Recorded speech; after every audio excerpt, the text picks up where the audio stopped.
பாவங்களை மன்னித்து எங்களை நடத்துவீராக. எங்களோடு கூட பேசும் பெரிய காரியங்கள் இயேசுவின் நாமத்தினால் பிதாவே, ஆமென். அல்லேலூயா, அல்லேலூயா.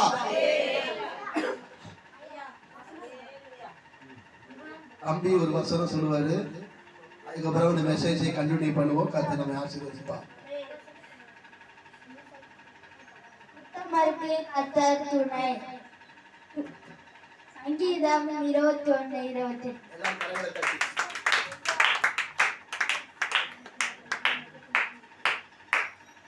பயப்படாதே, நான் உனக்கு துணையாக நிற்கிறேன். ஏசாயா 4:15. சின்ன பிள்ளைகளை கர்த்தர் ஆசீர்வதிப்பார். சரி, கடந்த வாரத்திலே அதாவது நாம் செய்கிற காரியங்களுக்கு கர்த்தர் என்ன செய்கிறார்? பலன் கொடுக்கிறார். பலன் நமக்கு வேணும்.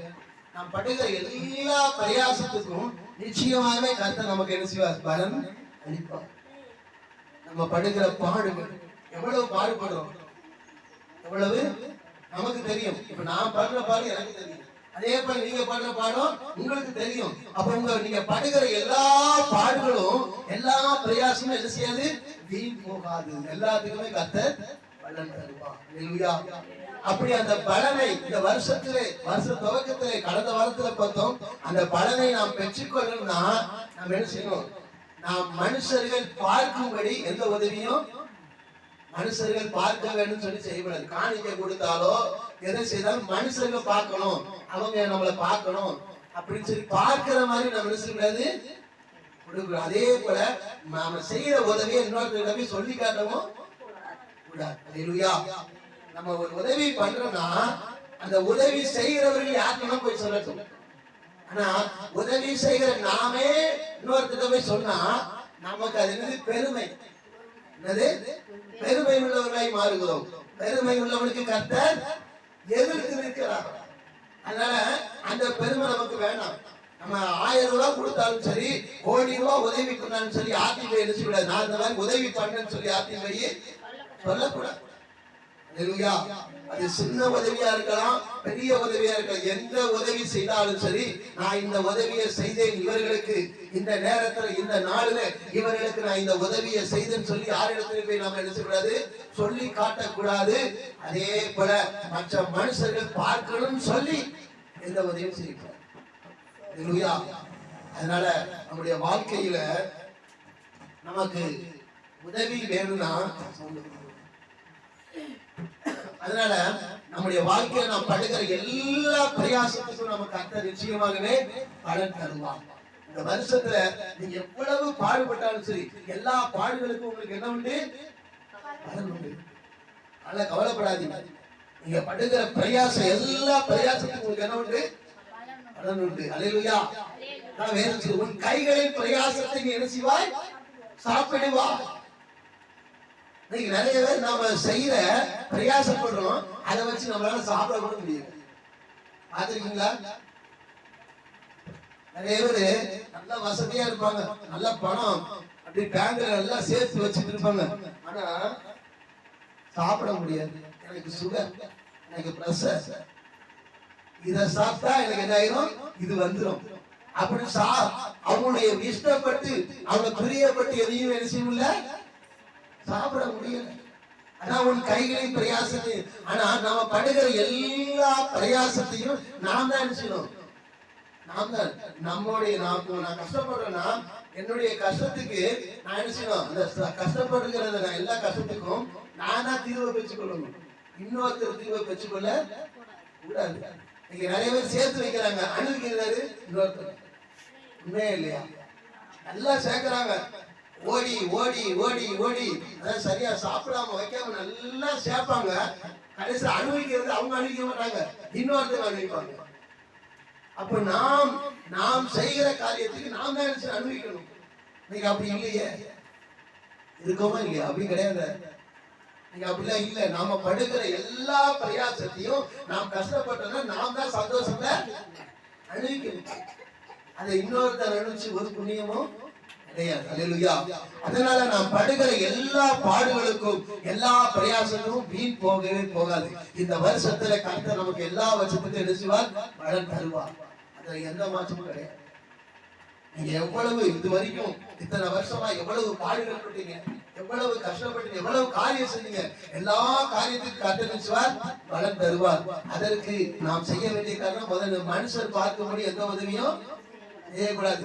அதே போல ஒரு ஏதோ ஒரு காரியம் என்ன உதவி செய்தாலும் இன்னொருத்த போய் நாம சொல்லக்கூடாது.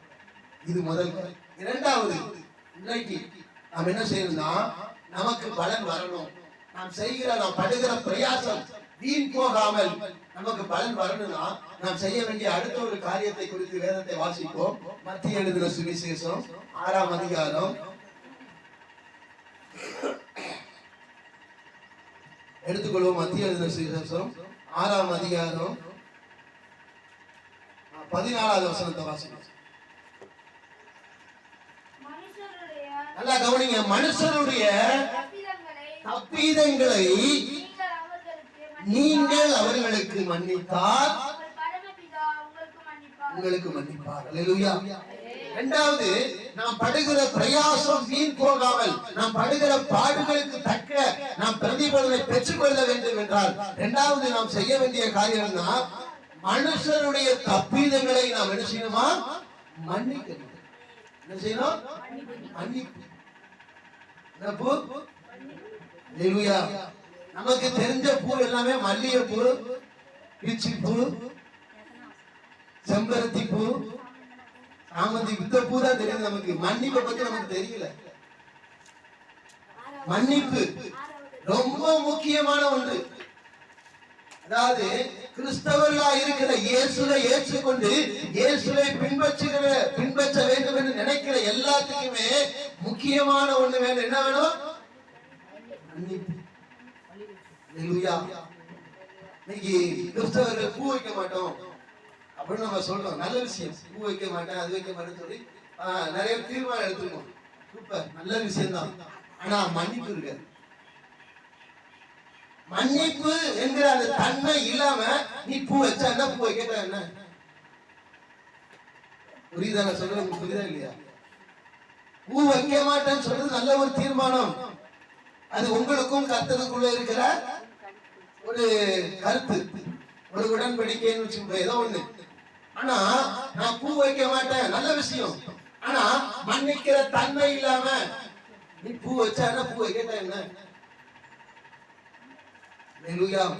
முக்கியமான மன்னிப்பு என்கிறது ஒன்றை இல்லாம நான் பூ வைக்க மாட்டேன், பொட்டு வைக்க மாட்டேன், அதை வைக்க மாட்டேன்னு சொல்றது என்ன பிரயோஜனம்? அதுக்காக வைக்க வேண்டும் சொல்லி நான் அதுக்காக பேசல. பூ வைங்க, பொட்டு வைங்க, இதை நான் பேச வரல. உதாரணத்துக்காக சொல்றேன். மன்னிப்பு என்பது ரொம்ப ரொம்ப ரொம்ப முக்கியமான ஒன்று. அதுவும் கிறிஸ்தவர்களாக இருக்கிற நமக்கு, கிறிஸ்துவை ஏற்றுக்கொண்டு வாழ்கிற நமக்கு, இயேசுவை பின்பற்றுகிற நமக்கு மன்னிப்பு ரொம்ப ரொம்ப முக்கியமானது. அந்த மன்னிப்பு கொடுக்கிற அந்த சுபாவம் நமக்கு இருக்கா? அதான் சொல்லுது, மனுஷனுடைய தப்பீதுகளை நீங்கள் மன்னித்தால் பரலோகத்தில் இருக்கிற பிதா உங்கள் தப்பீதுகளை. மனுஷன் தப்பு பண்ணுவான். மனுஷனா தப்பு பண்ணதான் செய்வான்.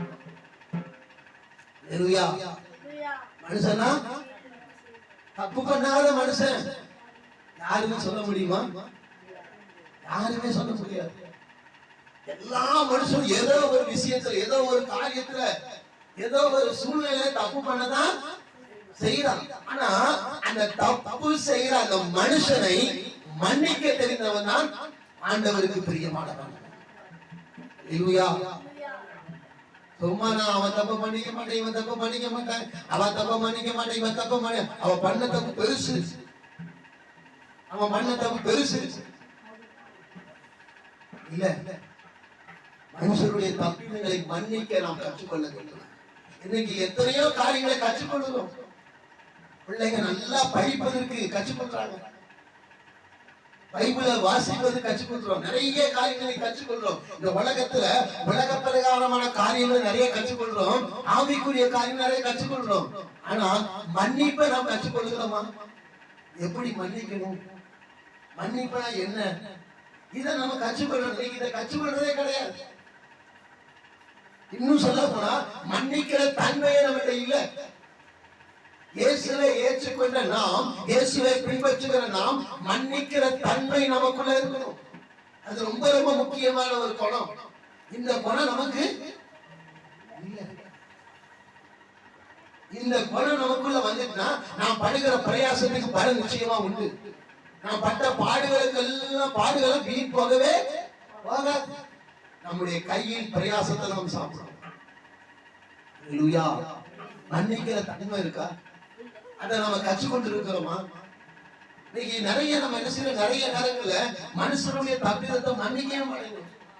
அவன் செஞ்ச தப்பு பெருசு அப்படின்னு சொல்லி அந்த தப்பை பார்த்து கொண்டு மன்னிக்காமலே நாம் கடன் கொடுக்கிறோம். இன்னைக்கு நிறைய குடும்பத்துல கணவன் மனைவியை மன்னிக்கிறது கிடையாது, மனைவி கணவனை மன்னிக்கிறது கிடையாது, பெற்றவர்கள் பிள்ளைகளை மன்னிக்கிறது கிடையாது, பிள்ளைகள் பெற்றவர்களை இப்படி மன்னிக்காம தான் இன்னைக்கு மனுஷர்கள் வாழ்ந்து கொண்டிருக்காங்க. யாரும் மன்னித்து வாழ்வதே இல்ல. இன்னொன்னு நல்லா தெரிஞ்சுக்கோங்க, மன்னித்து நீங்க வாழ கத்துக்கிட்டீங்கன்னா கசப்பு நமக்குள்ள வராது. கசப்பு இருக்குமா? சாம இருக்கான், சாம இருக்கான், சாம ஏதோ தப்பு பண்றான், நான் அவனை மன்னிக்கிற தன்மை, மன்னிக்கிறங்கிற குணம் எனக்குள்ள இருந்து நான் அவனை மன்னித்தால் அவன் மேல எனக்கு என்ன வராது? கசப்பு வருமா வராது? அவனை பாக்குறதுனால எனக்கு என்ன சந்தோஷம் வரும். அவன் தப்பே பண்ணியிருந்தாலும் மன்னிக்கிற சுபாவம் எனக்குள்ள இருந்துச்சுன்னா இவனை ஒரு பக்கம் மன்னிக்க தோணும், இன்னொரு பக்கம் அவனை பார்க்கும்போது சந்தோஷம் வரும். அவன் தப்புதான் பண்ணிருக்கான், தப்புக்கு என்ன செய்ய மன்னிப்பு கொடுத்துட்டேன். மன்னிப்பு கொடுத்த பிறகு அவனை பார்க்கும்போது எனக்கு என்ன வரணும்? நான் சொல்றது புரியலையோ? சந்தோஷம். அதான் மன்னிப்புங்க. மன்னிப்புனா என்ன அர்த்தம் தெரியுமா? மன்னிப்புனா என்னது? நம்ம ஒருத்தரை மன்னிக்கிறோம்னா அடுத்த தடவை அவங்களை பார்க்கும் என்ன வரணும்? அவங்களை பார்த்து சந்தோஷம் வருதா? நமக்கு வரமாட்டேங்க. நீ நிறைய பேருக்கு வரலையே, அப்ப அது மன்னிப்பா? அது மன்னிப்பே கிடையாது. ஒருத்தங்களை மன்னிச்சிட்டோம்னா அவங்கள பார்க்கும்போது நமக்கு சந்தோஷம் வரும். அவங்கள பார்த்தவன கடுகடுக்கு நிற்கிறது, அப்படி ஒரு வெறுப்பா பார்க்கிறது, அது மன்னிப்புக்கு அர்த்தமே கிடையாது. ஆண்டவர் நம்மளை மன்னித்தார். ஆண்டவர் நம்மளை மன்னித்தாரா மன்னிக்கலையா? மன்னித்தார். நம்மளை பார்க்கும் போதுதான் எடுக்க சந்தோஷம். இந்த மாதிரி தப்பு பண்ணானேன்னு சொல்லி பார்க்க மாட்டேன். இந்த மாதிரி தப்பு பண்ணிட்டு வந்தானே, இப்படி தப்பு பண்ணானேன்னு சொல்லி அப்படிலாம் பார்க்க மாட்டார். நம்மளை சந்தோஷமா தான் பார்ப்பார். அதனால கர்த்தருடைய பிள்ளைகளா இருக்கிற நாம் மன்னிப்பு என்கிற ஒரு தன்மை நமக்குள்ள மிக மிக அவசியமா இருக்கிறது. இந்த மன்னிப்பு என்னன்னு சொல்லி மன்னிப்பை நாம் கற்றுக்கொள்ள வேண்டும். இது அதாவது இது கொஞ்சம் கஷ்டமான ஒரு காரியம் தான். இதான் உண்மை. மன்னிப்புற தன்மை இருக்கணும், மன்னிப்பு கொடுக்கணும். நீங்க மன்னிப்பு கொடுக்கலன்னா ஆண்டவர் நமக்கு மன்னிப்பு தர மாட்டார். ஆண்டவர் இந்த வசனத்தை நல்லா மறுபடியும் வாசிப்பார். மனுஷருடைய தப்பீதுகளை நீங்கள் மன்னித்தால், அப்ப ஆண்டவர் நம்முடைய தப்பீதத்தை மன்னிக்கணும்னா நான் மன்னிச்சாதான் ஆண்டவர் நமக்கு மன்னிப்பு கொடுப்பாரு. அப்ப நான் படுகிற பாடுகளுக்கு நான் பட்ட பாடுகளுக்கு வீண் போகாமல் நான் படுகிற எல்லா பிரயாசமும் பலன் வேணும்னா நான் மற்றவங்களை மன்னிச்சாதான் ஆண்டவர் நமக்கு மன்னிப்பு கொடுத்து அந்த பலன் நமக்கு தருவார். நீங்க நிறைய பேர் நான் பண்றதுதான் சரி, நான் பண்றதுதான் சரி, நான் பண்றதுதான் சரி சொல்லி வாழ்ந்து கொண்டு அது உண்மையில ரொம்ப ஒரு முட்டாள்தனம். நமக்கும் தெரியாம நிறைய காரியம் உண்டு. நமக்கு தெரியாது, இன்னொருவருக்கு தெரியும். நம்ம எல்லாவற்றிலும் தேடிட்டோம்னு சொல்லி நம்ம பெருமையா பேசணும் ஒண்ணுமே கிடையாது. ஏன்னா நமக்கு தெரியாது கூட இன்னொருத்தர் மூலமா தெரியும். அதனால மனுஷனுடைய தப்பிதங்களை நாம் மன்னிக்கும் பொழுது கர்த்தர் நம்முடைய தப்பிதங்களை மன்னிப்பார். அதனாலதான் நம்முடைய பிரயாசம் வீண் போகாமல் இருக்கும். அப்பதான் நம்ம மன்னிக்க கற்றுக்கொள்ளணும். மன்னிக்கணும். மன்னிக்கிற தன்மையே இன்னைக்கு இல்ல. நல்லா பேசுறோம், நல்லா பிரசங்கம் பண்ணுவோம், நல்லா ஜெபம் பண்ணுவோம், நல்லா பைபிள் வாசிப்போம், நல்லா உபவாசம் பண்ணுவோம், நல்லா காணிக்கை கொடுப்போம். ஆனா மன்னிக்கிற தன்மை நமக்கு இல்லாவிட்டால் இது எல்லாமே பிரயோஜனம் கிடையாது. இது பிரயோஜனமே கிடையாது. நம்ம எவ்வளவுதான் ஜெபம் பண்ணாலும் சரி, எவ்வளவுதான் பாட்டு பண்ணாலும் சரி, எவ்வளவுதான் ஊழியம் செய்தாலும் சரி, மன்னிக்கிற தன்மை நமக்கு இல்லாவிட்டால் அந்த ஊழியமே வேஸ்ட். அந்த ஊழியமும் வேஸ்ட், நம்ம பண்ண ஜெபமும் வேஸ்ட், நம்ம பைபிள் படிச்ச படிப்பு வேஸ்ட், காணிக்கை கொடுத்த காணிக்கையும் வேஸ்ட், எல்லாமே வேஸ்ட் தான். மன்னிக்கிற தன்மை இருக்கணுங்க. அதாங்க கிறிஸ்துவ சுபாவம், நல்ல ஒரு சுபாவம். ஆண்டவர் அவ்வளவு நல்லவருங்க. நம்முடைய ஆண்டவர் அவ்வளவு நல்லவர். நீங்களும் நான் பாளையத்துக்கு புறம்பாய் காணப்பட்டவர்கள், அந்நியர்கள், அவருடைய சொந்த பிள்ளைகளும் கிடையாது. நீங்களும் நானும் பாளையத்துக்கு புறம்பே, அதாவது அந்நியர்களாய் காணப்பட்டவர்கள். அப்படி காணப்பட்ட நம்மையே ஆண்டவர் மன்னித்து அவருடைய ரத்தத்தை நமக்காகவே கொடுத்தாரு. எவ்வளவு நல்லவர். அவர் மன்னித்ததுனாலதான், ஆண்டவர் நம்மை மன்னித்ததுனாலதான் இன்றைக்கு இந்த இடத்துல நாம் என்ன செய்கிறோம்? ஆண்டவரை பத்தி பேசிக் கொண்டிருக்கிறோம், ஆண்டவரை ஆராதித்துக் கொண்டிருக்கிறோம். ஆனா ஆண்டவர் நம்மளை மன்னித்தார். ஆனா நாம யாரையும் மன்னிக்கிறது மன்னிங்க. எல்லாருமே தப்பு, மனுஷன தப்பு, மனுஷனுடைய தப்பிதம் சொல்லுது. மனுஷன தப்பு பண்ணுவான், பண்ணதான் செய்வான். ஏதோ ஒரு சூழ்நிலை, ஏதோ ஒரு சந்தர்ப்ப சூழ்நிலை தப்பு பண்ணதான் செய்வான். ஆனா அந்த தப்பிதங்களை நம்ம என்ன செய்யணும்? நமக்கு தெரிய வரும் பொழுது அந்த தப்பிதங்களை நம்ம என்ன செய்யணும்? மன்னிக்கணும். நான் மன்னிக்கவே மாட்டேன் அப்படின்னா அவர்கள் கிறிஸ்தவர்கள் பேருக்கு சொல்லலாம், நான் கிறிஸ்தவன், நான் ஞானசானம் எடுத்திருக்கிறேன், அது பேருக்கு தான். மற்றபடி மன்னிக்கிற தன்மை இல்லைன்னா அது ஒரு பிரயோஜனம் கிடையாது. சின்ன பிள்ளைங்க நல்லா கவனிங்க. இந்த சின்ன வயசுலயே உங்க கூட இருக்கிற பசங்களை மன்னிச்சு பழகுங்க. அவங்க தப்பு பண்ணாலும் மன்னிங்க, சரி கட்டி நிக்க கூடாது, மன்னிச்சு போங்க. இந்த சின்ன வயசுலயே நீங்க கத்துக்கிட்டீங்கன்னா நல்ல வயசு வர வர வர வாழ்க்கை சிறப்பாய் மாறும். மன்னிக்கிற தன்மை இப்பவே இல்லாம போயிடுச்சுன்னா வரக்கூடிய நாட்களையும் வல்லாம போயிடும். மன்னிக்கிற தன்மை ரொம்ப ரொம்ப முக்கியம். மன்னிக்கிறத கற்றுக்கொள்ளுங்க. அதைத்தான் தேவன் விரும்புகிறார். அதுதான் நம்ம படுகிற பிரயாசத்துக்கு பலனை கொண்டு வரும். நாங்க எவ்வளவு பாடுபடுறோம், எவ்வளவு கஷ்டப்படுறோம். நம்ம படுற கஷ்டம்லாம் வீணா போத. ராத்திரி பகலும் பார்க்காம நல்லா உழைக்கிறோம், நல்லா அதாவது ஆண்டவருக்காக நல்லா வாழ நினைக்கிறோம். ஆனா நம்ம படுகிற பிரயாசத்துக்கு பலன் இல்லாம போயிருந்த கண்ணீர் வடிக்கிறவன், துக்கப்பட்டு ஒரு மூலையில உட்கார்ந்து அழுதுகிட்டு இருக்கிறவன், கஷ்டப்படுறோம், வேதனைப்படுறோம், கண்ணீர் விடுறோம், வியாதியினால கஷ்டப்படுறோம், இதெல்லாம் பண்றோம். ஏன் இதெல்லாம் வந்து கர்த்தர் விடுவிப்பா. நாம் மன்னிக்கிற தன்மை உள்ளவர்களாய் மாறும்போது மன்னிக்கிற தன்மை மிக அவசியம். அவர் கல்வாரி சிலுவையிலே இயேசு என்ன சொன்னார்?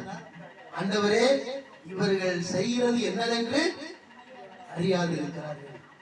அவர்கள் இயேசு யாருன்னு தெரியாது. அவங்களுக்கு அடிச்சவங்க யாருக்குமே இயேசு, அதாவது கடவுள் ஒருத்தருக்கு, கடவுள் வருவார், மனுஷக்கும் அதாவது கடவுள் வருவார் தெரியும்.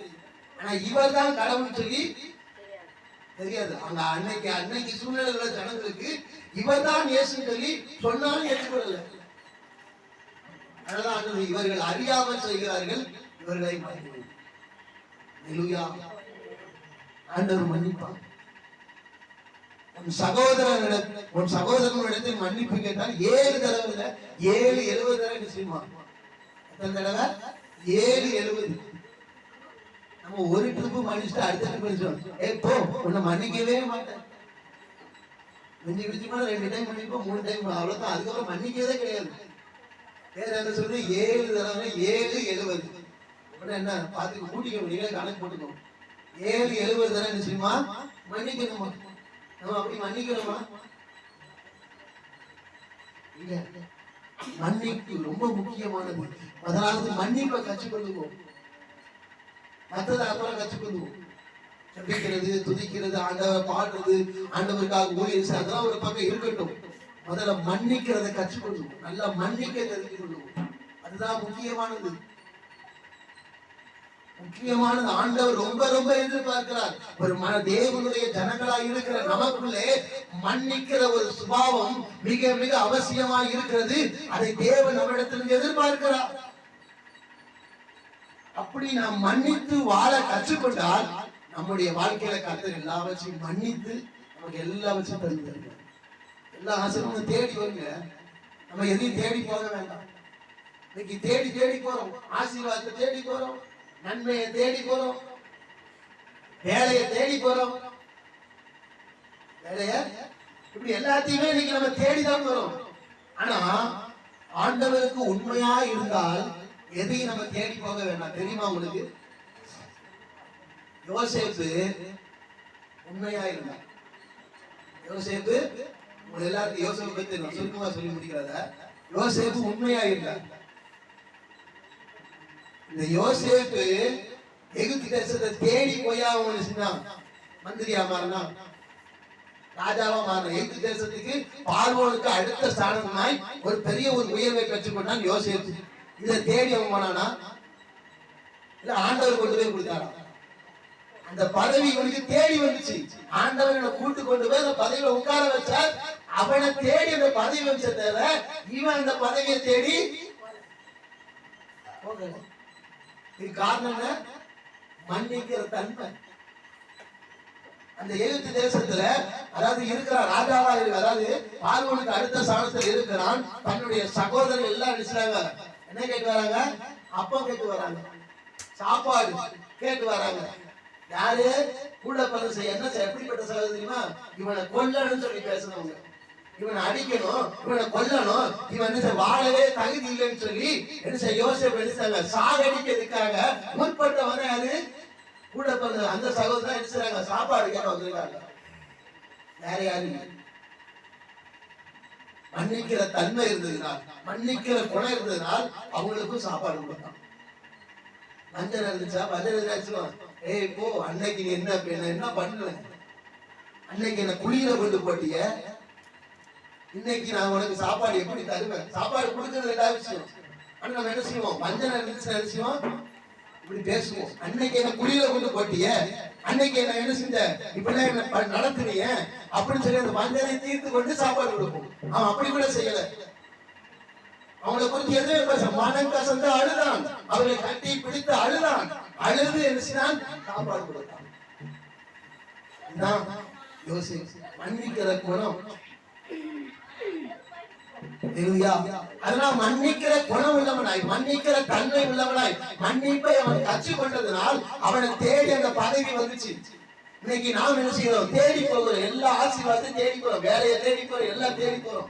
ஆண்டவருக்கு நீங்கள் நான் உண்மையாய் மன்னிக்கிற தன்மை உள்ளவர்களாய் நாம் காணப்படும்போது, உண்மை உள்ளவர்களாய் காணப்படும்போது வேலை எல்லாமே நம்மளை தேடி வரும். நம்ம எதையும் தேடி போட்ட அவசியம் இல்லை.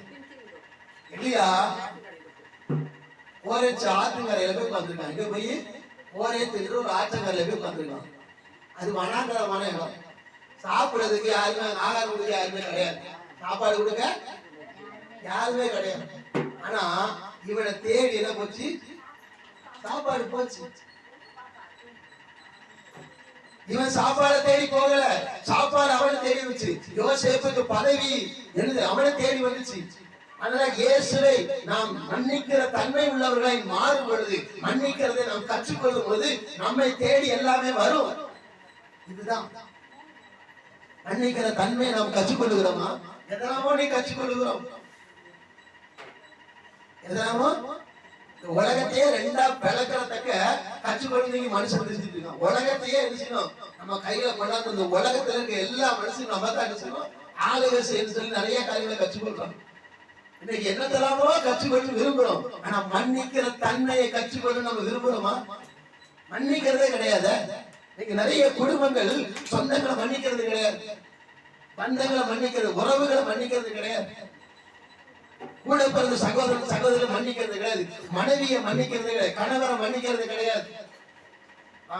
சர்ச்சைக்கு வந்தா பாஸ்டர் நினைச்சாரு, அந்த வரக்கூடிய ஜனங்களை மன்னிக்கிறது கிடையாது, ஜனங்க பாஸ்டர் மன்னிக்கிறது கிடையாது. இன்னைக்கு மன்னிக்கிற தன்மை எங்கேயுமே இல்லை. அவன் தப்பிதத்தை பார்த்து நீ இந்த தப்பு பண்ணிய நீ இந்த தப்பு பண்ணிய அப்படி இந்த தப்புகளை சுற்றி காட்டுகிறவ தவிர மன்னிக்கிற தண்டனைக்கு எந்த மனுஷனுக்குமே வரமாட்டாங்க. அதை நம்ம கற்றுக்கொள்ளணும்.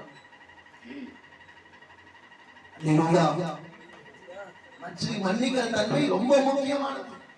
நீயோ உன் கண்ணில் இருக்கிற துரும்பு, அதாவது உன் கண்ணில் இருக்கிற துரும்பை எடுத்து போடாமல் இன்னொரு கண்ணில் இருக்கிற துரும்பையா பார்க்க கேட்கிறாரா இல்லையா? நம்ம கிட்ட என்ன குறை இருக்கு அத பாருங்க. அதை பார்த்தா மன்னிக்கிற தன்மை தானா வந்துடும். நம்ம குறையே பார்க்கறது. நம்ம என்ன செய்யணும்? நான் சரியா இருக்கேன், அப்படி இருக்கேன், நான் சரியா இருக்கிறேன், நான் தான் உண்மை உள்ளவன், நான் தான் பரிசுத்தவான், நான் தான் நீதிவான், நான் தான் பரலோகத்துக்கு போவேன்னு சொல்லி நம்மை நாமே தீர்மானித்துக் கொண்டு நம்மை நாமே வஞ்சித்துக் கொண்டிருக்கிறோம். நம்மை நாமே வஞ்சித்துக் கொண்டிருக்கிறோமே தவிர நாம சரின்னு சொல்லக்கூடாது. நாம சரி என்று சொல்றதுனாலதான் மற்றவங்களை மன்னிக்கிற தன்மை நமக்கு வர மாட்டேங்குது. நம்முடைய துரும்ப நம்ம கண்ணில் இருக்கிற துரும்ப பார்த்துட்டோம்னா மன்னிக்கிற தன்மை தானா வந்துடும். மற்றவங்க செய்யற தப்பிதங்களை மன்னிக்க தானா தோணும். ஆனா நம்முடைய கண்ணில் இருக்கிற துரும்ப பார்க்காதனாலதான் மற்றவங்களை மன்னிக்க நமக்கு என்ன வர மாட்டேங்குது? மனசு வர மாட்டேங்குது. இதான் உண்மை. ஆனா மற்றவங்களை மன்னிக்க கற்றுக்கொண்டு எல்லாரும் நமக்கு விரோதமா தான் இருப்பாங்க. நம்மளை பத்தி முன்னாடி ஒண்ணு பேசிட்டு பின்னாடி முன்னாடி ஒண்ணு பேசுவாங்க, பின்னாடி ஒண்ணு பேசுவாங்க. இதான் உண்மை, இதான் உலகம். மன்னிக்க கற்றுக்கொள்ளு. இல்ல நான் எல்லாத்தையும் சரி பண்ணுவேன்னு சொல்லி எதிர்த்து நின்று ஒரு பிரயோஜனம் கிடையாது. நான் சரி பண்ணிதான் ஆகணும்னு சொல்லிங்கன்னா நாம தான் நினைச்சுக்கணும். நம்முடைய ஆசீர்வாதத்தை இழந்து போவோமே தவிர மண்டு கட்டக்கூடாது. பரவாயில்ல அப்படின்னு சொல்லி தப்பிதங்களை மன்னிச்சுட்டு போய் பாருங்க. உங்க வாழ்க்கையில நீங்க படுகிற எல்லா பிரயாசத்துக்கும் நிச்சயமாகவே பலன் கிடைக்கும். இந்த 2025 நீங்க படுகிற எல்லா பிரயாசத்துக்கும் கர்த்தர் நிச்சயமாகவே பலன் தருவார். மன்னிக்கிற தன்மையை கற்றுக்கொள்ளுங்க. இது ரொம்ப முக்கியமான ஒரு குணம். இந்த குணம் நம்மகிட்ட இல்லை. ஒரு ஜாதி தானங்க இப்படி, அது நமக்கு தேவையில்லை. அவங்கள பத்தி நம்ம பேச வரல. ஆனா நம்ம இயேசுவை பின்பற்றுறோம். யாரை பின்பற்றுறோம்? இயேசுவை பின்பற்றுறோம். நம்ம இயேசுவை ஏற்றுக்கொண்டிருக்கிறோம். நல்ல தெய்வங்க ஆண்டவரை போல இயேசுவை போல வேற யாருமே கிடையவே கிடையாது உலகத்துல. இயேசுவை போல ஒரு நல்ல தெய்வத்தை பார்க்கவே முடியாது. அவர் எவ்வளவு அன்புள்ளவர், எவ்வளவு அக்கறை உள்ளவர் தெரியுமா? அவரை போல அக்கறை காட்டவோ, அவரை போல ஆற்றவோ, அவரை போல தேற்றவோ, அவரை போல அன்பு காட்டவோ முடியவே முடியாது. அவ்வளவு நல்ல ஒரு தெய்வத்தை நீங்கள் நான் ஏற்றுக்கொண்டிருக்கிறோம். அவ்வளவு நல்ல ஒரு தெய்வத்தை பின்பற்றுகிறோம். அப்படிப்பட்ட நாம் மன்னிக்கிற தன்மையை நாம் கற்றுக்கொள்ளும். அது ரொம்ப முக்கியம். மன்னிக்கிற தன்மையை கற்றுக்கொண்டு மன்னிக்க பழகணும். நிறைய பேர் என்ன மன்னிச்சுவாங்க, நான் மன்னிச்சுட்ட போவேன். ஆனா அவங்க வரும்போதுலாம் என்ன வரும்? அந்த அவங்க செஞ்ச தப்பு நினைவு. அது மன்னிக்கிறது இது கிடையாது. மன்னிச்சதுக்கு அர்த்தமே கிடையாது. ஒருத்தவங்க மன்னிச்சாச்சுன்னா மறக்கணும். புரியுதான சொல்றது? ஒருத்தவங்க மன்னிக்கிறோம் என்றால், ஒருத்தருடைய தப்பிதங்களை நாம் மன்னிக்கிறோம் என்றால் அவ்வளவுதான், மறந்து போச்சு. மறந்துடும் அவ்வளவுதான். அதான் நம்முடைய பாவங்கள் என்ன செய்யறான்? கடலின் ஆழத்துல போடுறாரு. எங்க போடுறாரு? நம்முடைய பாவம் எங்க கிடக்கு? கடல் ஆழத்துல. கடல் ஆழத்துல போய் பார்க்க முடியுமா? ஆழத்துல போட்டா பார்க்க முடியும். அதனால ஆண்டவர் ஆழத்துல கொண்டு போட்டார். மறுபடியும் அந்த பாவத்தை ஆண்டவர் பார்க்க கூடாதுன்னா எங்க கொண்டு போட்டாரு? முதுகுக்கு முன்னாடி பின்னாடி போடுவார். முதுகுக்கு நம்ம பாவத்தை முதுகுக்கு பின்னாடி போட்டா நம்ம பார்க்க முடியுமா? இதாங்க மன்னிக்கிற தன்மை. பின்னாடி போடுறாராம். முதுகுக்கு பின்னால நம்முடைய பாவங்களை ஆண்டவர் போடுறாராம். ஏன்? அதான் மன்னிக்கிற தன்மை. பின்னாடினா பார்க்க முடியாது. பார்க்கலன்னா எப்படி நினைவரும்? நினைக்கவே மாட்டார். நம்ம அப்படி இருக்கிறோமா? மன்னிச்சுட்டேன்னு சொல்றோம், ஆனா அப்படியே நினைச்சுட்டு அவங்க செஞ்ச தப்பையே அவங்க பார்க்கும் போதெல்லாம் அவங்க செஞ்ச தப்பையே நினைக்கிறது. இது மன்னிப்புக்கு அர்த்தமே கிடையாது. அதனால எல்லாருமே தப்பு பண்ணுவாங்க. தப்பு பண்ணாலும் யாரு ஏதோ ஒரு சூழ்நிலை, ஏதோ ஒரு காரணம், ஏதோ ஒன்றுல நம்ம நினைச்சு தப்பு பண்றாங்க. ஆனால் நினைச்சு எல்லாருடைய தப்புகள் நினைச்சு மன்னிக்க கற்றுக்கொள்ள வேண்டும். அதை தேவன் விரும்புகிறார். அல்லேலூயா. மனுஷனுடைய தப்பிதங்களை நாம் மன்னித்தால் நம்முடைய தப்பிதங்களை என்ன சொல்ல யார் மன்னிப்பா? அதனால சின்ன பிள்ளைங்க இந்த சின்ன வயசுல மன்னிப்பா கற்றுக்கொள்ளுங்க. மன்னிங்க. இந்த வயசுல நீங்க கற்றுக்கொண்டா உங்களுடைய எதிர்காலம் எப்படி இருக்கும்? ரொம்ப அழகா யோசேப்பை போலவே காணப்படும். அல்லேலூயா. அதனால மன்னிக்க கற்றுக்கொள்ளுங்கள். மன்னிப்பு ரொம்ப ரொம்ப முக்கியமான ஒன்றாக இருக்கிறது. அந்த மன்னிப்பை கற்றுக்கொண்டு நாம் வாழ்வோம். அதனால நாம் படுகிற பிரயாசம் வீண் போகாமல் நம்முடைய எல்லா பிரயாசத்துக்கும் நமக்கு பலன் வேண்டுமா? மன்னிப்பை கற்றுக்கொண்டு போவோம். அல்லேலூயா. அதனால மன்னிப்பை கற்றுக்கொள்ளாம மன்னிப்பை விரும்பல. அல்லேலூயா. ஆண்டவருக்காக நான் அதை செய்யறேன், இதை செய்யறேன், நான் பூ வைக்க மாட்டேன், பொட்டு வைக்க மாட்டேன், வெள்ளை சேலை கட்டுவேன், நகைப்பட மாட்டேன், இதெல்லாம் தீர்மானம் எடுக்கணும். நல்ல விஷயம். நான் மன்னிப்பை கற்றுக்கொள்ளுவேன். நீங்க மன்னிப்பை கற்றுக்கொண்டு இதெல்லாம் செய்தால் அதுல பிரயோஜனம். மன்னிப்பை கற்றுக்கொண்டு நீங்கள் ஊழியம் செய்தால் அந்த ஊழியம் செய்யும் பெருசா வளரும். அந்த ஊழியம் ஆசீர்வாதமாய் மாறும். பரலோக ராஜ்யத்துக்கு அந்த அந்த ஊழியக்காரர் மாத்திரம் இல்ல, அந்த ஊழியக்காரர் போகிற அந்த ஜனங்களுக்கு போவாங்க, பரலோக ராஜ்யத்துக்கு போவாங்க. மன்னிப்பை கற்றுக்கொள்ளாவிட்டால் பரலோகம் போக முடியாது. மன்னிப்பை கற்றுக்கொள்ளுங்க. ரொம்ப முக்கியமா இருக்கும். பரலோக ராஜ்யத்துக்கு போகணும்னா மன்னிக்கணும். மன்னிக்கிற சுபாவம் நமக்குள்ள வரணும். இது நம்ம வருஷம் கேட்கிறோம். வெள்ளிக்கிழமை பெரிய வெள்ளின்னு சொல்லுவோம். அதுல போட்டு அங்க இதை பேசுவாங்க. இது பேசாத நாளே இருக்காது. பெரிய வெள்ளிக்கிழமை இதை பேசாத செய்தியே கிடையாது. இந்த காதல வாங்கி இந்த காதல விட்டு, இந்த காதல வாங்கிட்டு இந்த காதல விட்டு போயிட்டே இருக்குது. அவ்வளவு அப்போ இன்னொரு என்ன சொல்லுவோம், இன்னொரு தலைவர் என்ன பண்ணுவாங்க, ஆமா அவரே மன்னிக்க மாட்டாரு, அவரே மன்னிக்க மாட்டாரு, அவரு பேசுறாரு. சொல்லு இதையும் சொல்றாங்க நிறைய பேர். அவரே மன்னிக்க மாட்டாரு. அது நமக்கு தேவை. மன்னிக்காது, மன்னிக்காம போற நமக்கு என்ன? நாம படுற பாடுக்கு நாம தானே பிரயாசத்தை அறிவிக்கணும். நாம மன்னித்தா நம்முடைய பிரயாசம் வீண் போகாம நாம அந்த பிரயாசத்தை பலனை பெற்றுக்கொள்வோம். நான் அவரே மன்னிக்க மாட்டேங்கன்னா நாம படுற பிரயாசம் நம்ம வீணாதான் போகும். அதான் சொல்லு, மற்றவர்களை நியாயத்தில் இருக்கிற நீ மற்றவருடைய கண்ணில் இருக்கிற திரும்ப பார்க்கிறது என்ன? அவன் மன்னிச்சான்னா மன்னிக்கட்டா நமக்கு என்ன? நான் மன்னிப்போம், நான் மன்னிக்கிறேன், மன்னிக்கிற தன்மையை நான் கற்றுக்கொள்கிறேன் அப்படி சொல்லி முற்படணும். அவங்க மன்னிக்காங்களா, இவங்க மன்னிக்காங்களா, அவங்க பண்றாங்களா, இவங்க, இது நமக்கு தேவையில்லாத விஷயம். நீங்க நிறைய பேர் இந்த தேவையில்லாத விஷயத்த உள்ள ஏத்திக்கிட்டு இதையே பார்த்துட்டு கடைசிக்க போனோம், நரகத்தான் போகணும். அதனால நாம் கண்டிப்பா மன்னிக்கிற தன்மையை நாம் என்ன செய்யணும்? கற்றுக்கொள்ள வேண்டும். அப்படி நம்ம மன்னிக்கிற தன்மை நமக்கு ஈஸியா நம்ம சொந்தமா கிடைக்காது.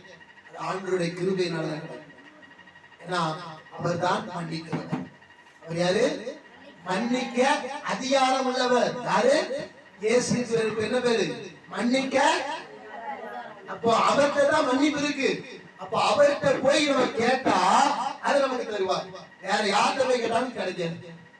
என்கிட்ட 100 ரூபாய் இருக்குன்னா, 100 ரூபாய் இருக்குன்னா என்கிட்ட சாப்பிட்டு 100 ரூபாய் கேட்டா நான் 100 ரூபாய் கொடுக்க போறேன். என்கிட்ட இருக்கு அதனால கொடுக்குறேன். என்கிட்ட இல்லாத ஒன்றை கேட்டா சாப்பிட்டு கொடுக்க முடியுமா? முடியாது. இந்த மன்னிப்புங்கிறது மற்ற யார்ட்டையுமே கிடையாது. இயேசுவை தவிர மன்னிப்பு யார்ட்டையுமே கிடையாது. இயேசுட்ட ஒருத்தட்ட மாத்திரம் மன்னிப்புங்கிற சுபாவம் இருக்கு. மன்னிக்கிற குணமும் அவர்கிட்ட தான் இருக்கு. அவர்கிட்ட போய் நீங்க கேட்டீங்கன்னா மன்னிப்பை தருவாங்க. மன்னிக்கிற குணத்தை நமக்கு தருவாங்க. ஆனா மன்னிக்கிற குணத்தை கேளுங்க. இது வரைக்கும் நம்ம என்னெல்லாம் நல்லா ஜெபிக்கிறோம், நல்லா துதிக்கிறோம், நல்லா வேதத்தை வாசிக்கிறோம், நல்லா ஆண்டவருக்காக ஊழியம் செய்யறோம், ஆண்டவருக்காக நல்லா காணிக்கை கொடுக்கிறோம், ஆண்டவருக்காக நல்ல நேரத்தை செலவிடுகிறோம், ஆண்டவருக்காக நல்லா முழங்கால் படியிட்டு 1 மணி நேரம் 2 மணி நேரம் கூட முழங்கால நிக்கிறோம். நல்ல விஷயம். ஆனா மன்னிக்கிற குணத்தை கேளுங்க. மன்னிக்கிற குணம் இல்லைன்னா இதெல்லாம் அதனால மன்னிக்கிற குணத்தை கேளுங்க. அந்த மன்னிக்கிற குணத்தை கர்த்தர் தருவார். அவர் கிருபையாய் தருவார். ஆண்டவரே மன்னிக்கிற குணத்தை எனக்கு கொடுப்பா. மன்னிக்கிற தன்மை எனக்குள்ள வெளிப்படக்கூடாது. உண்மை போலவே நான் மன்னிக்க கிருபை தாங்க. எல்லாரும் ஒப்பு கொடுப்போமா? எல்லாரும் கண்ணு மூடி. ஹல்லேலூயா. எல்லாரும் கேளுங்க, ஆண்டவரே மன்னிக்கிற குணத்தை கொடுங்கப்பா. குடும்பத்துல இன்னைக்கு நிறைய பேர் கணவன் மனைவியை மன்னிக்கிறது கிடையாது, மனைவி கணவனை மன்னிக்கிறது கிடையாது, பிள்ளைங்க பெற்றவங்களை மன்னிக்கிறது கிடையாது, பெற்றவர்கள் பிள்ளைகளை மன்னிக்கிறது, அக்கம் பக்கத்தில் இருக்கிற ஜனங்களை மன்னிக்கிறது கிடையாது, நம்ம எதிரியை மன்னிக்கிறது கிடையாது. இல்ல, எல்லாரையும் மன்னிக்கிறது. மனுஷனுடைய தப்பிதங்களை நாம் மன்னித்துதான் ஆக வேண்டும். அப்படி மன்னிக்கும் பொழுது தேவனிடத்திலிருந்து நாம் மன்னிப்பை பெற்றுக் கொள்வோம். ஆண்டவரே மனுஷனுடைய தப்பிதங்களை மன்னிக்கும்படி அப்படிப்பட்ட கிருபை எனக்கு தாங்கப்பா. அப்படிப்பட்ட மன்னிக்கிற சுவாபத்தை, மன்னிக்கிற நல்ல குணத்தை எனக்கு தாங்க ஆண்டவரே. ஒப்பு கொடுங்க. நம்முடைய பிரயாசம் வீண் போகாது. நம்முடைய பிரயாசம், நான் படுகிற எல்லா பிரயாசத்துக்கும் கர்த்தர் நிச்சயமாகவே பலன் தருவார். ஒப்பு கொடுங்க, ஒப்பு கொடுங்க. கொஞ்ச நேரம் கண்ண மூடி கேளுங்க, ஆண்டவரே மன்னிக்கிற குணத்தை எனக்கு கொடுங்க. இயேசுவே உம்மிடத்துல தான் இருக்குப்பா மன்னிக்கிற குணம், எனக்கு அதை தாங்க ஆண்டவரே. எல்லாரும் கேளுங்க. நம்ம படுகிற எல்லா பிரயாசம் வீண் போகக்கூடாது. எவ்வளவு கஷ்டம், எவ்வளவு கண்ணீர் விழும். வேலைக்கு போறோம், அங்க எவ்வளவு கஷ்டப்பட்டு வேலை பார்க்கிறோம், அதுக்கு தக்க பலன் இல்லையே. ராத்திரி பகலாய் கஷ்டப்படுறோம், குடும்பத்துல கஷ்டப்படுறோம், பிள்ளைகளுக்காக கஷ்டப்படுறோம், பிள்ளைகளுக்காக கஷ்டப்பட்டு அந்த பிள்ளைகளுக்காக படுகிற அந்த கஷ்டத்துக்கு பலன் கிடைக்கலையே. பிள்ளைங்க அந்த பலனை தரமாட்டேங்காங்களே, கண்ணீர் விடுற உடனே யோசிச்சு பாருங்க. நல்லா படிக்கிறோம், ராத்திரி பகல் பாராம படிக்கிறோம், அந்த பிரயாசம் வீணாய் போகுது. எவ்வளவு வேதனை, எவ்வளவு கஷ்டம். நம்ம படுகிற எல்லா பிரயாசத்துக்கும் கர்த்தர் பலன் தரணும். ஆண்டவரே மன்னிக்கிற குணத்தை எனக்கு கொடுங்க. நான் மன்னிக்கிறவனாய் காணப்படணும். மனுஷருடைய தப்பிதங்களை நாம் மன்னிக்கும்படி அப்படிப்பட்ட நல்ல ஒரு குணத்தை எனக்கு தாங்க. என்னுடைய குற்றங்கள் குறைகளெல்லாம் மன்னித்து இந்த நாள் இருந்து மன்னிக்கிற குணம் உள்ளவனாய், அப்படிப்பட்ட ஒரு மனுஷனாய் நான் வாழ எனக்கு கிருபையாக கொடுப்போம். ஹல்லேலூயா. இயேசுவே உம்மை போலாக வாஞ்சிக்குதே என் உள்ளம். இயேசுவே உம்மை போலாக வாஞ்சிக்குதே என் உள்ளம். என் ஆவி ஆத்மா சரீரம் முற்றிலும் ஒப்புவித்தே. எல்லாரும் அப்படியே ஒப்பு கொடுங்க. ஆவி ஆத்மா சரீரம் எல்லாம் வச்சு ஒப்பு கொடுங்க. மன்னிக்கிற அந்த சுபாவம், மனுஷருடைய தப்பிதங்களை மன்னிக்கிற அந்த நல்ல குணங்கள் நமக்குள்ளிருந்து வெளிப்படும்படி தேவனே எனக்கு இரக்கம் செய்வீராக, எனக்கு கிருபை காட்டுவீராக என்று சொல்லப்படுகிறது. ஹல்லேலூயா, ஹல்லேலூயா, ஹல்லேலூயா. இயேசுவே உமக்கு நன்றி அப்பா. அப்பா வந்திருக்கிற ஜனங்களுக்கும் எனக்கும் மன்னிக்கிற தன்மையை கொடுங்க ஆண்டவரே. அப்பா இதுவரைக்கும் யாரையும் மன்னிக்காமல் நான் காணப்பட்டால் அந்த குறைகளை மன்னியும். இனி நான் மன்னிக்கும்படி அப்பா, இனி மற்றவருடைய மனுஷருடைய தப்பிதங்களை மன்னித்து வாழும்படி அப்படிப்பட்ட கிருபை எனக்கு தாங்க ஆண்டவரே. இயேசுவே கிருபை செய்யுங்கப்பா. அப்பா எனக்கு அப்படிப்பட்ட கிருபையை தாங்க, அப்படிப்பட்ட சுபாவத்தை எனக்கு தாங்க ஆண்டவரே. எல்லாரும் அப்படி ஒப்பு கொடுங்க. துதிக்கிறோம், ஸ்தோத்திரிக்கிறோம், ஸ்தோத்திரிக்கிறோம். பரிசுத்தமுள்ள பரலோக பிதாவே, உம்முடைய